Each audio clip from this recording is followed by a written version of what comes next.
Hello বন্ধুরা, আজকালকার যুগে আমাদের প্রত্যেকের হাতে কিন্তু একটি করে স্মার্টফোন আছে। এই স্মার্টফোনের সঠিক ব্যবহার আর সঠিকভাবে চার্জ দিতে পারি না বলে আমাদের স্মার্টফোনটি ধীরে ধীরে খারাপ হতে থাকে।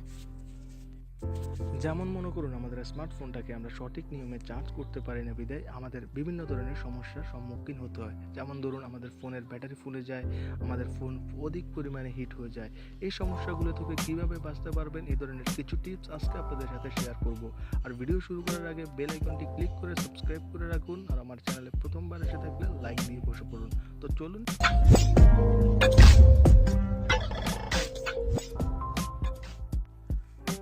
নাম্বার ওয়ানে আমরা সবচেয়ে যে ভুলটা করে থাকি, আমরা আমাদের ফোনটাকে চার্জে দিয়ে টিপি করি, গেম খেলি, তারপর আমরা ফেসবুক ব্রাউজ করি, ইউটিউব ব্রাউজ করি, ইত্যাদি আরও অনেক কিছুই ব্রাউজ করে থাকি।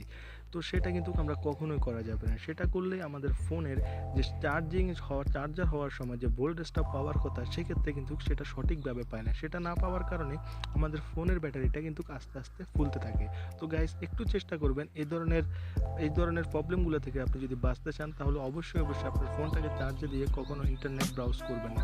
ইন্টারনেট ব্রাউজ করলে আমাদের ফোন এমনিতে হিট হয়, তার উপর যদি আমরা চার্জ দিয়ে ফোনের ইন্টারনেট ব্রাউজ করি, সেক্ষেত্রে কিন্তু তা দ্বিগুণ হিট হবে। সেক্ষেত্রে আমাদের ফোনের ব্যাটারিটা দিন দিন ফুলতে থাকবে, আর যেটা হবে সেটা হচ্ছে আমাদের ফোনের যে চার্জিং আইসিটা আছে সেটা খুব শীঘ্রই নষ্ট হয়ে যাবে। নাম্বার টুতে আমরা যে ভুলটা করে থাকি সেটা হচ্ছে আমাদের ফোনটাকে আমরা একবার চার্জে লাগাই আবার খুলি। সেটা কিন্তু কখনো করা যাবে না। আপনি যদি আপনার স্মার্টফোনটাকে চার্জ দেন, তাহলে একটানা লাগিয়ে রাখবেন, তারপর যখন ফুল চার্জ হয়ে যাবে তারপর চার্জ থেকে খুলে ফেলবেন।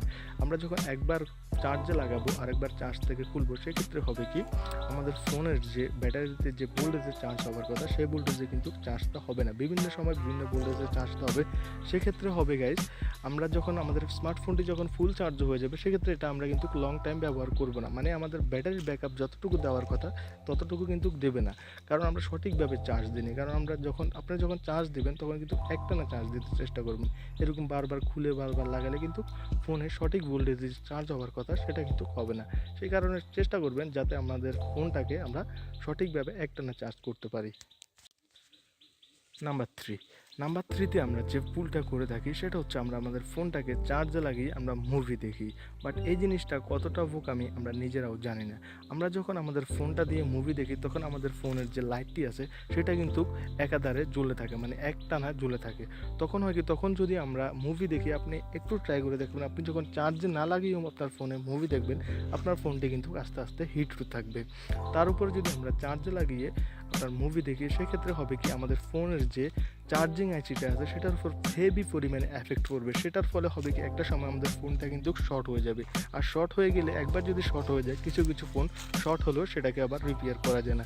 সেক্ষেত্রে আমাদের ফোনটা কিন্তু একেবারে নষ্ট হয়ে যেতে পারে। তো এই অল্প কিছু টিপস যদি আপনারা মেনে চলেন, তাহলে আমার মনে হয় আপনার স্মার্টফোনটি খুব সুন্দরভাবে আপনি আগে থেকে অনেক ভালো একটি ব্যাকআপ পাবেন।